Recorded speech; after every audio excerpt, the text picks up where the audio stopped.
Together, growing in faith, changing communities. And so today I would like us to reflect on the Gospel of John chapter 5. I would like us to look from verse 10. It's a very interesting story. We've looked at it before. There is an aspect of it. Engifisa ukuyibuka. It is uJesu who goes to the pool of Bethsaida and he sees a man who's been lying there, and then he goes and he heals this man who's been lying there. And so if we start reading from verse 10, this is after the healing has been done. Jesus has already healed the man. In verse 10, so the Jews said to the man, "We had been healed. It is the Sabbath, and it is not lawful for you to take up your bed." But he answered, the man answered them, "The man who healed me said to me, 'Take up your mat and walk.'" And they asked him, "Who is the man who said that to you? Who said, 'Take up your mat and walk'?" Now the man who had been healed did not know who it was, for Jesus had withdrawn as there was a crowd in that place. And that's something I just want to talk about this morning. It's a beautiful story from verse 10 to verse 13. A man had been healed, and he did not know who had healed him. And umsindisile uthe kuyena, "Thatha uhlaka lakho usukume uhambe." And le ndoda yalalela, yalizwa izwi loyimemezayo. Yabona, we've just reflected on amathambo no Hezekiah. And there is power in the word. That's what I want to talk about this morning. The power that is given in the word. The power of speech. Indoda ilalele izwi elithe sukuma uhambe. Indoda ilalele the word that spoke life. Ngiyafisa ithandwa zami ukuba si-inculcate the principle of minding our thoughts, of training our thoughts. Ngiyafisa the principle of positioning our thoughts into positive thinking. I am not denying ukuthi ziningi izinto esibhekana nazo, ziningi inkinga nama challenges that we face. But I think we owe it to ourselves to train our minds. We must be positive thinking. We must see a solution. I am not saying we must run away from inkinga. I'm not saying we must be in denial. But I'm saying asikwazi ukuhlala in the dark forever. Asikwazi ukuhlala in the darkness.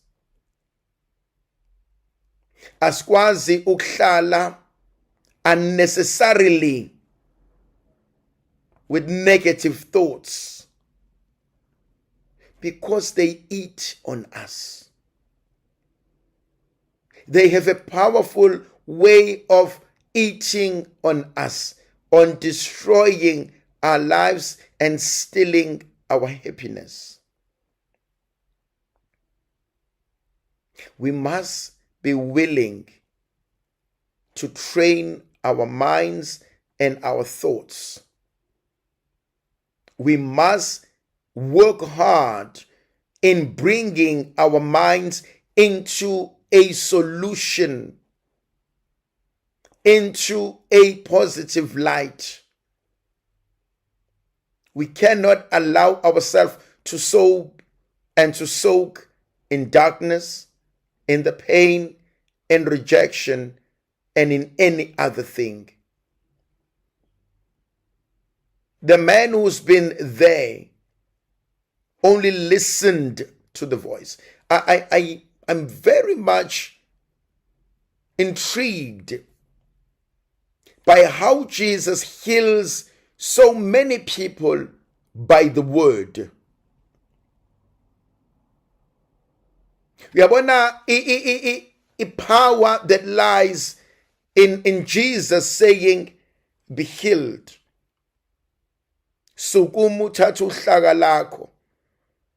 Your faith has healed you. There are a lot of instances, there are many instances where Jesus does that. And it has forced me to go back to the beginning of the Gospel of John. In the beginning was the Word. The Word was with God. The Word was God. Nothing came into existence without the Word. And you believe in the Word. Jesus is the Word. And you share in the Word. Thandwa zami, kubalulekile to train our minds. Equally important, kubalulekile ukususa engqondweni zethu izinto ezingasiphilisi. Awukwazi ukuvumela inhliziyo yakho nengqondo yakho izonde umuntu kangaka. Ukuthi the only thing engiyicabangayo ukuthi usibanibani ngizomgila. Usibanibani ngizoyiphendulela kuyena. Usibanibani ngizomkhombisa mina ukuthi ubani. Cha. Ingqondo zethu kumele sifundise ukuphila. Ingqondo zethu kumele sifundise positive thinking. Ngihlezi ngithi mina ithandwa zami, uma lento ingakuphilisi, don't entertain it. It's okay to struggle with it for a time being, but don't stay with it. If it does not give you life, do not entertain it. If it does not help you to be a better person, do not entertain it. If it steals your peace, do not entertain it. Lo mfana akamazi ukuthi ubani owamsindisayo.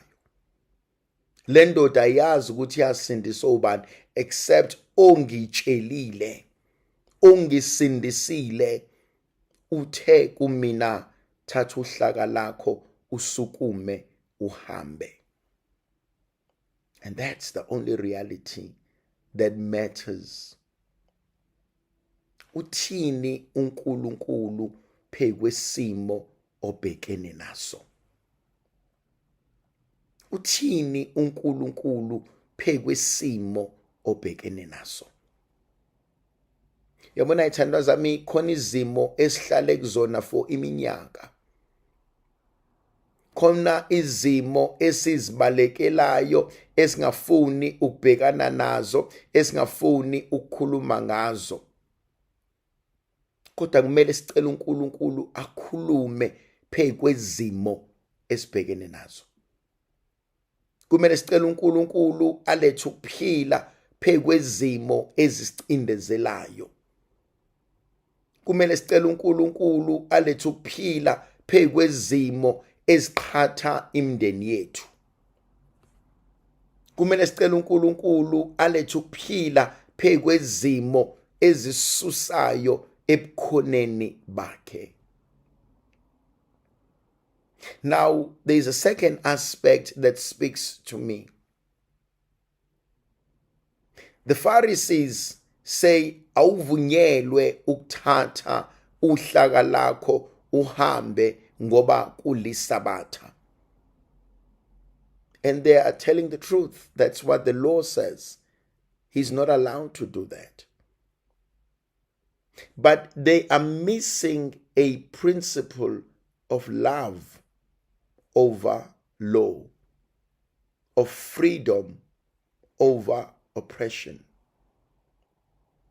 What is the most Christian thing to do? What is the most godly thing to do? What is the most human thing to do? And I think those are the questions that we need to ask ourselves. Kulesi simo uNkulunkulu ungibizela ukuthi ngenzeni. Kulesi simo uNkulunkulu yena ubezokwenze njani. Kulesi simo uNkulunkulu ucela ukuba ngimise kanjani. Yabona, sometimes we need to ask for a grace to see as God sees, to love as God loves, to forgive as God forgives. That in everything that I do, may I subject myself to the thinking of God. May I subject myself to what God is asking of me. Ikuphi uNkulunkulu akubizayo, akucelayo, akufunayo phezu kwempilo yami ngalesi simo. Angiphiki ithandwa zami kwesinye isikhathi masingena ubuntu bethu uzomuza umuntu ethi hey angiyeka wena, mina ngiyena uNkulunkulu, mina ngumuntu, mina ngiyadinwa vele kade usibani manangiqala vele kade awukuthi na ukuthi I'm not denying all that. But sesembathe uKristo. Usho njalo uMpostoli Paul. Uthi sesembathe uKristo. Sesizidalwa ezintsha. So nokwenza kwethu, nokuhamba kwethu, nokucabanga kwethu kumele kuhluke. Izimo ziyafika kodwa thina akufunakali siguguleke nezikhukhula zonke. Uthini uNkulunkulu? Usibizelani uNkulunkulu? Ufunani uNkulunkulu? Isona siphi isabelo afuna ukusambulela sona? There is this powerful concept. The Pharisees are more focused, more concerned with the law than with the liberation of someone. And kwesinye isikhathi leyo nto ingasenzakala, ingasehlakala. Omunye umuntu asithanda ukuthi asizakale. Omunye umuntu sifisa asizakale only on our terms and conditions. Uma sekufuna mina ngizomenzela. Uma sekuthanda mina ngizomenzela. Imini umnikazi wempuphu. Imini umnikazi womuzi. Imini umnikazi wemali. Umuzo omunye umuntu ethi ayaya ningangijahi phela, le mali yami mina engayisebenzela, hayi ningangijahi phela, ukwami la ekhaya, hayi ningangijahi phela, imoto yami lena ngikhokhela yona. I'm not denying all those things are true. Kodwa mhlambe nginenkonzo ekumele ngiyibuza yona ukuthi ekusizeni kwami, ekwenzeni kwami okuhle, ngiyafuna nabantu ukuthi bangikhonze, bangikhothamele. Ngiyafuna nabantu bancike kumina, noma ngiyafuna nje ukwenza ngokuhle nangobulungiswa. Iyangithinta le ndaba yabaFarisi, ngoba ngokwabo le ndoda ibingasizakala nangolunye usuku, not today. Kodwa uyangithinta uJesu ethi namhlanje uNkulunkulu uyafuna ukumsiza usibanibani. Now uNkulunkulu kunemithetho angayigcini.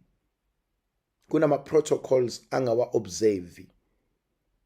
Kunama wishes angawa fulfill. As long as ezophilisa umphefumulo womuntu. Indiyangithinta leyo nto. Uyawulapha umphefumulo wami leyo nto. ngoba kubalekile ukwenza okufunwa uNkulunkulu. The third part that speaks to me, dear friends, we are reflecting on John chapter 5 from verse 10 to 13 at the moment. The third part that touches me, this man who is walking around carrying the bed that he has sat on for over 25 years. He is now carrying it. And uyahamba eduze kwale phula seBethsaida. Uhamba endaweni ake alimala kuyona. Uhamba endaweni ake ahlala kuyona iminyaka ngeminyaka. Kodwa namhlanje usehamba ukhululekile. Kodwa namhlanje usenza into ayengayitsheli uyoke ayenze. Nanti ipoint engifuna ukuya kuyona. Ungalahli ithemba. uNkulunkulu usangakusiza. Ungalilahli ithemba. uNkulunkulu usangabasiza abantwana bethu. Ungalahli ithemba. uNkulunkulu usangabalapha abazali bethu. Ungalahli ithemba. uNkulunkulu usangakulwela. Ungalahli ithemba. Le module eyodwa ekubambile isangaphaseka. Ungalahli ithemba. Usanga graduate nawe ufane nezinye izingane. Ungalahli ithemba. Abantwana bakho bazokhula, isimo sizoshintsha.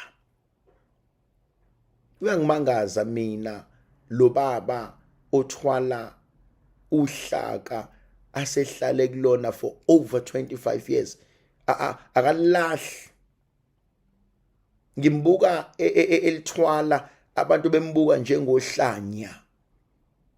Athi hey, lo muntu ungithwale for more than 25 years engihlalise phansi, namhlanje mina esethwala yena. Namhlanje ngifuna ukuhamba ngitshela abantu, and I can imagine ebuka le ndawo, abanye abantu bafikele kuyena, abanye basinda bamshiya, abanye bashone khona. I can imagine ehamba ethi ngizokukhombisa ukuthi senginjani. Ngimbuka lo muntu ephenduka ubufakazi bokuthi uNkulunkulu umenzeleni. Bengifisa sithando sami kuyo yonke into odlula kuyona. Khona abavama ukuthi when life throws a lemon, make a lemonade. Bengifisa ukuthi kuso sonke isimo odlula kusona, uNkulunkulu esekuthwala, phenduka ubufakazi kubantu abazi usizi lwakho. Phenduka ubufakazi kubantu ebebebona ukuxakeka kwakho. Ungathi umusu right bese uyanyamalala. Kodwa iba nabo babona ukuthi waze wamuhla uNkulunkulu, waze wathembeka uNkulunkulu, waze wahamba naye uNkulunkulu, waze wamnikeza umusa uNkulunkulu. Yangithinta mina le ndoda ethatha uhlaka bese ihamba ilithwala.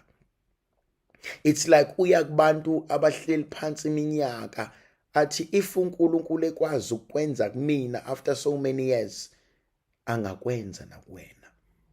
Sho njalo umpostoli Paul ngelinye ilanga uthi uNkulunkulu ekwazi ukuthanda mina soni esingaka, ekwazi ukuhawukela mina soni esingaka, how much more kuwena. Thanda zami, siyayifisa inkonzo yobufakazi. Uyabona kunale nkinga ukuthi kwamanye amabandla ayikho lenkonzo yobufakazi. Alikho leli thuba lokuthi namhlanje asethule ubufakazi. Unfortunately, imina ngedwa omayo ashumayele iyoziphela inkonzo ukukhuluma mina, kodwa kunobufakazi, kunebandla likaNkulunkulu elingathula ubufakazi. Ongathi makuthiwa namhlanje uyaphela unyaka, uNkulunkulu wenzeni empilweni yakho, ungamangala ukuthi kunabantu abangahlala phansi baxoxele ngeimangaliso zikaNkulunkulu, abangahlala phansi baxoxele ngokuthembeka kukaNkulunkulu, abangahlala phansi baxoxele ukuthi waze wasithwala uNkulunkulu, abangahlala phansi baxoxele ukuthi bathe sebelahlekelwe yikona konke kodwa uNkulunkulu wabahlangabeza, abangaxoxela ukuthi bese kuthiwa sekuphelile ngabo kodwa uNkulunkulu wanqaba nabo, abangaxoxela ukuthi bathe sebelahlekelwe yikona konke, they were at the brink yokudayisa ngemizimba yabo kodwa wanqaba nabo uNkulunkulu. Kunabantu abangahlala phansi baxoxele ukuthi ungangiboni nginje, mina ngiyamazi uNkulunkulu ngenzeni. Yabona ithandwa zami, le nkonzo yobufakazi, it's a pity ukuthi ayenziwa kwamanye amahlelo, kodwa mase nekuthiwa asike sikhulume ngeimangaliso zikaNkulunkulu, abanye bangabhala incwadi, abanye bangaxoxa izimo, abanye bangenza sonke siqonde ukuthi hayi man, if uNkulunkulu ekwenzele okungaka, athi nami nginobufakazi. Sho njalo obhala kahle uthi onendodana unobufakazi. Yabona ithandwa zami, uma unyaka uyophela sisinobufakazi bezinto uNkulunkulu asesenzele zona, sinobufakazi bezinto uNkulunkulu azenzayo, sinobufakazi bezinto uNkulunkulu azenzile emakhaya ethu, ukuthi mina uthe uqala lo nyaka bengitshela ukuthi nokuthi kodwa bukani manje ngikephi. Athi maqala lo nyaka kwenzeka ukuthi kwakhona abantu abangibalekelayo, kwakhona abantu abathi ngeke asaphila, ngeke kusenzeka lutho, kodwa bukani ukuthi lo uNkulunkulu wami ukephi nami. Ngiyithanda le ndoda ethwele uhlaka lwayo, ihamba endaweni yesigameko iyofakazela amandla onqoba, iyofakazela ukuthi uNkulunkulu akamdeli umuntu wakhe, iyofakazela ukuba uNkulunkulu akamlahli umuntu wakhe. Kodwa futhi kunenkonzo engiyithanda kakhulu, akubalwa minyaka, ngingacomparishi u25 years wami no2 days womunye umuntu, ngingacomparishi u25 years wami no3 months womunye umuntu. Umuntu nomuntu nendlela yakhe, umuntu nomuntu unohambo lwakhe, umuntu nomuntu unesabelo sakhe. Mina I can imagine lo baba ngamehlo engqondo ehamba ebuka zonke indawo, bembuka abantu awusibani uweni lona, athi omunye yes, awusibani sewusindile, athi omunye yes, awusibani sewuye ekhaya, athi omunye yes, athi sewuhlala isikhathi eside, athi yes, kodwa namhlanje uNkulunkulu ungenzela umusa. I can imagine ukuthi namagadi aleya ndawo ayisemazi, nemndeni nabantu basebemazi, nephunga lakhe basebelazi. Kodwa ngibonga ukuthi uNkulunkulu uthi memsiza, uthi memhlenga, ebese qashula wonke amaketanga. yazi nginento ayenzayo lo baba engithintayo, uqashula wonke amaketanga, uthi angifune lutho, angifune insila yami ezosala la. Uyazi le nkonzo eyenziwa umzali ethi angifune mntanami ozozwa lobuhlungu engibuzwile,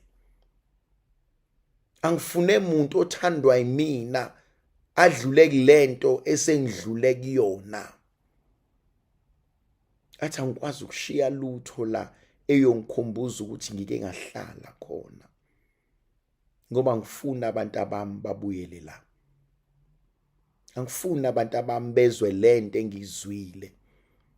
Angifuni izingane zami zihlale ekhule, zihlale emzini yabantu njengami. Ingakho uNkulunkulu ngicela ukuthi ngingafi Nkosi ngingawakhanga umuzi ngakhela izingane zami.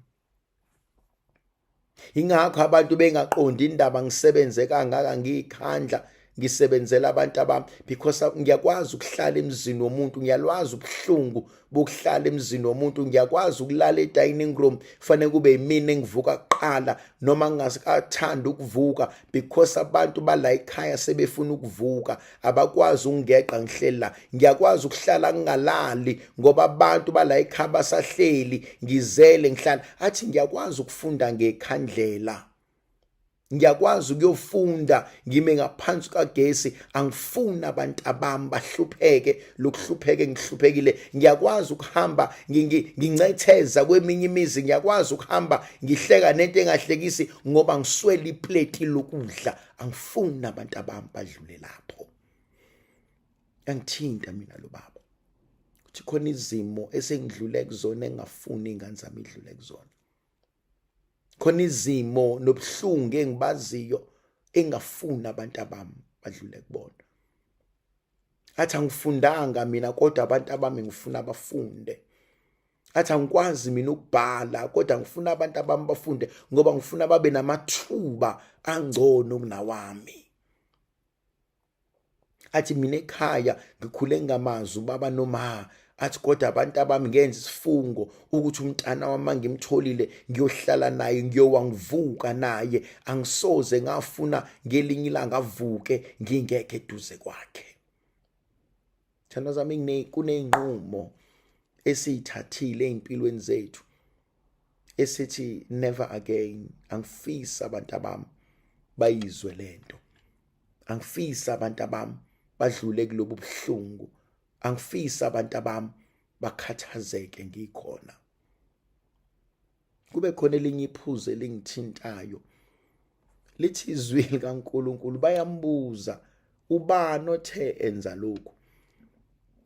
Uthi obhala kahle, indoda engiphilisile iyona ethi angikwenze lokhu. Athi obhala kahle wayengayazi ukuthi uJesu umsindisile. Ngangithinta mina la uNkulunkulu. Akayanga wayomtshela ukuthi uyabona ke mina nguJesu. Mina ke ngiyindodana kaNkulunkulu. Mina ke I'm the second person of the Trinity. Mina ke ngizalwa uMaria noJosepha. Mina ke ngumsindisi. Cha. People don't have to know who we are. Sometimes it's okay for abantu ukuthi bangazi lutho ngawe. Kwesinye isikhathi asikho isidingo sokufuna wonke umuntu akwazi. Sometimes asikho isidingo sokufuna wonke umuntu azi how powerful you are. Ngihlezi ngithi mina ayikho into engimangazayo njenge-tin empty ngoba vele ubanga umsindo. Asikho isidingo sokuthi abantu bazi ukuthi wena unama degree angakanani. Asikho isidingo sokuthi abantu bazi wena ufunde kangakanani. Asikho isidingo sokuthi abantu bazi wena ukuthi ungcono kangakanani. Asikho isidingo. There is time and place for everything. Khona ungenaso isidingo sakhona. Abadinga ukwazi ukuthi wena unje cha. Badinga ukwazi nje ukuthi wena ungumntwana kaNkulunkulu. badinga ukwazi nje ukuthi wena wahawukelwa, badinga ukwazi nje wena ukuthi uyabathanda. Akube yibona abathukayo ukuthi awu kanti lo muntu nje, awu kanti lo muntu, awu thina besingazi. Yabona ayikho into enamandla than ukubona these powerful people sitting with us commoners, and awazi uzuxoxelwe esahamba kudala ukuthi hey wena uyazi lo muntu obuhleli naye bekuwubani, hey wena uyamazi lo muntu obukhuluma naye bekuwubani. Sometimes power is so silent. Power does not shout. Power is gentle, and yet it is felt. Kwesinye isikhathi awudingi umemeze. No. Uyangimangaza mina uJesu ngendlela enza ngayo. Uyazi wenza ubunkulunkulu kodwa benze ngathi wenza ubuntu. Ngiyacabanga nje nendoda eyathi miqeda ukusizakala yathi ngiyabonga yadlula. I mean, in many instances eBhayibhelini we hear amadoda ememeza Jesu ndodana kaDavide ngihawukele. You know, they know who he is. He's the son of David. They know ukuthi uNkulunkulu Nkosi ngisindise. They know that. But le ndoda ayimazi. Ayazi lutho ngayo. And so uJesu uthe senze imangaliso. I can imagine le ndoda ithi okay ngiyabonga. Ubani lo ngisindisele angimazi kodwa ungisindisile. Angimazi mhlawumbe one of the prophets angimazi noma I don't know who he is, but ngiyabonga ngadlula kuyena. And ngithanda le ntobeko kaJesu. Ngithanda lokwehlela ngezansi kukaJesu. Ngithanda lo musa kaJesu. Ukuthi hayi kulungile angazi mina. Mina ngenze obekumele ngikwenze. Mina ngenze obekuyisabelo sami. Mina ngenze uNkulunkulu angicela ukuba ngikwenze. Bese kuba khona engithusayo ukuthi uhamba engazi ukuthi usindiso ubani, kodwa uyahamba uqhosha ngokuthi ngisindisiwe mina, uqhosha ngokuthi ngelashiwe mina, uqhosha ngokuthi ngifumene umusa mina. Khona lenkonzo ayenzayo yokudlula kumuntu ayinkulunkulu. Yazi bengimcela uNkulunkulu ukuthi asiphe leyo nkonzo.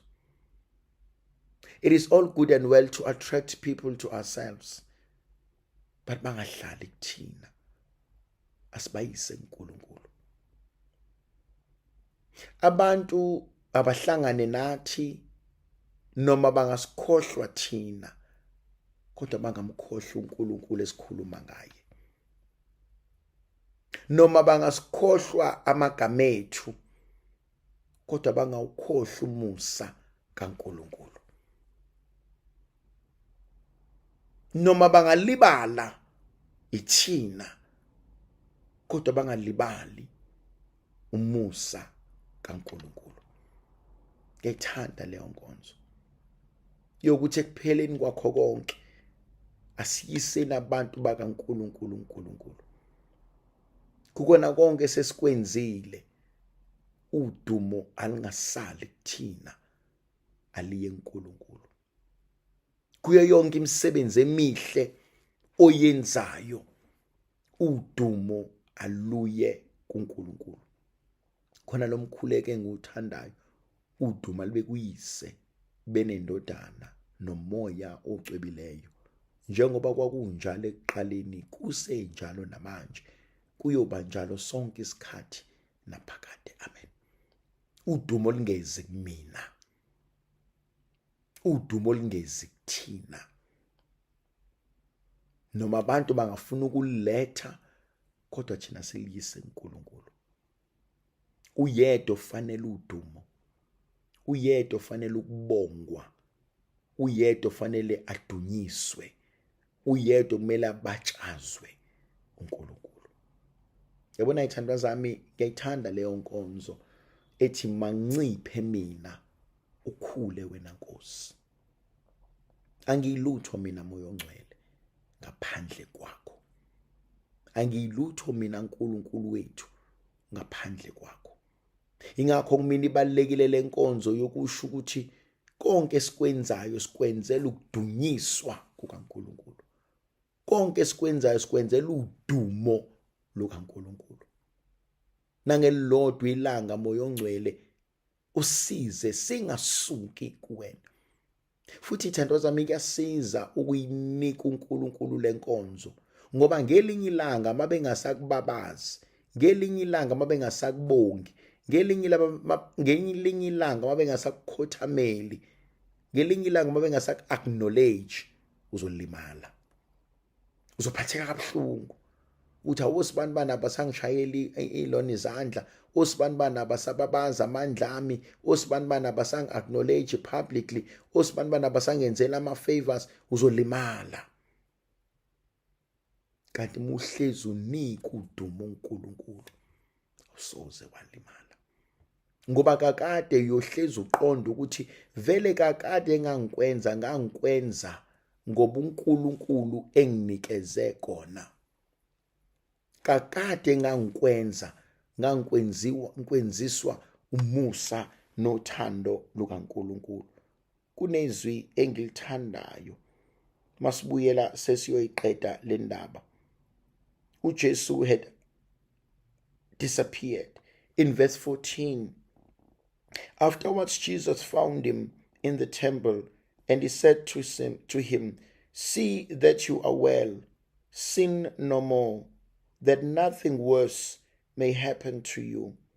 Then the man went away, and he told the Jews that it was Jesus who had healed him. Khona lelizwi uJesu alishoyo in verse 14. Uthi bheka-ke manje sewungcono. Qaphela ungabusona, lest something worse happen. Mhlawumbe nginezwe ngifuna ukuya kulona. Buka manje sewufumene umusa, hamba ngokucophelela. That's the word for today. Buka manje sewufumene umusa, hamba ngokucophelela.